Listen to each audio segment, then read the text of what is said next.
Chào mọi người, hôm nay mình đi bẹ bắp.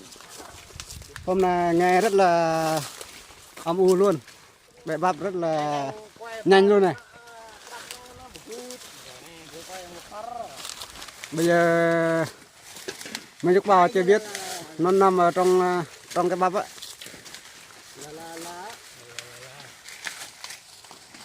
Đây này. Em này rất là khoe này. Bẹ bắp mà cứ cui xuống giống như bây giờ. Đây là anh là bếp nhá. Là bếp Nhật Bản. Là bếp Nhật Bản đấy. Đây là chu bắp nhá. Chu bắp này này. Chu bắp này này. Làm giống như cái mũ đàn bà đấy. Đàn bà không giống đàn bà, đàn ông không giống đàn ông là bị sao á? BD sao? Này ao này là công ty. Công ty. Bây giờ kêu ăn cơm rồi. Muốn ăn chưa xong kêu ăn cơm ai dám ăn? Tao là bài à?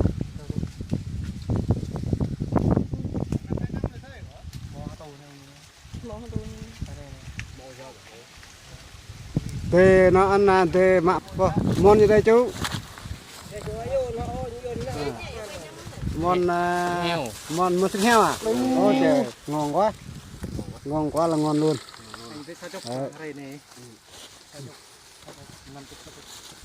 Bao xe này chờ bao xe này sẽ đi nuôi. Chờ nuôi. Đi nuôi thảm đi nuôi nữa. À.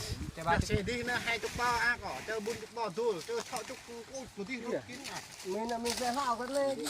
Mình sẽ đâm cái cỏ mít. Chờ này thằng Tùng đi. Sẽ vào cái Chờ bao. Sao chúc giấc mắt có lẽ là không đi là ăn ta đi cho 200 mẹ này nè. Lệ con dụ đi.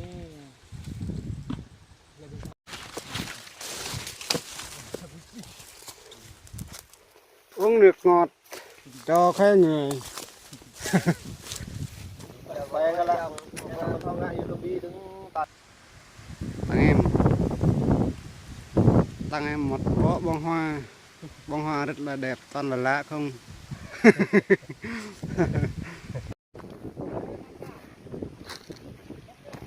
Ôi trời, bắp nhiều. Một mình vác là bắp nhiều không có ăn là sao? Bắp nhiều mà không có ăn là sao?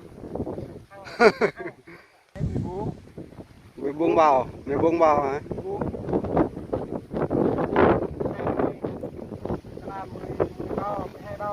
12 bao, tất cả là 12 bao. 28 bao. Xe này chơi được bao nhiêu? 80. 80 bao hả? Đồ xe khỏe hả? Mà chơi 80 bao là xe này khỏe lắm ấy. Cái xe này này, Mai 24 này. Cái lốp thì lốp cũ này. Bắp thì nhiều bằng này rồi.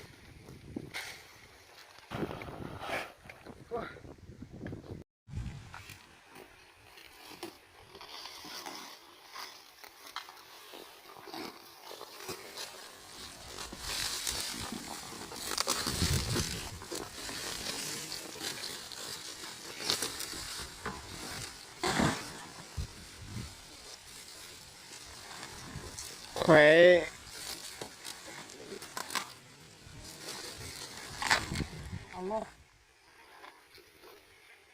Đó là dân bọc vạc nha. Dân bọc vạc rất là khỏe.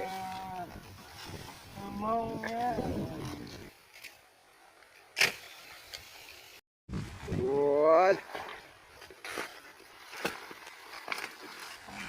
Trời, khỏe lắm, khỏe lắm, khỏe lắm.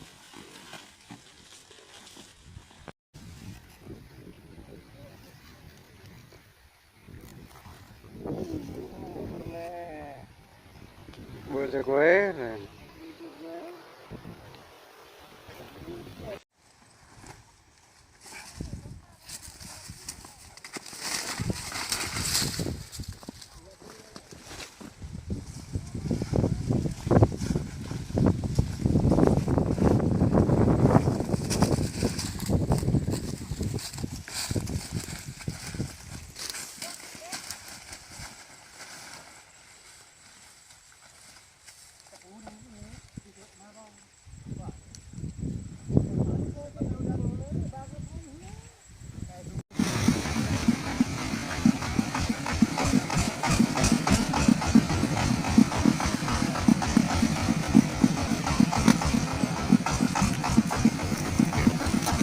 ลังเลยลังเลยลังเลยลังเลย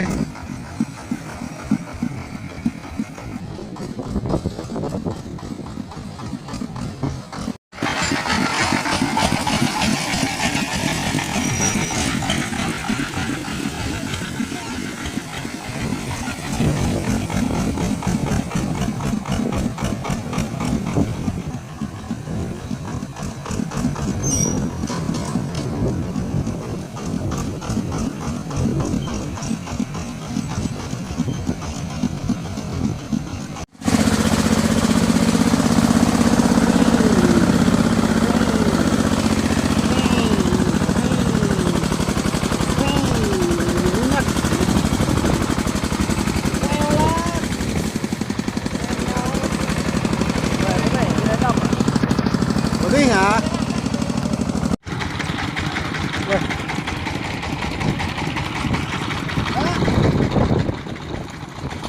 Yeah.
Đây. Quá ngon. Quá ngon luôn. Trước giờ mới thấy. Bây giờ thấy mẹ hút bắp. Trước giờ thấy mẹ hút lúa rồi, bây giờ mẹ hút bắp nữa. Ừ.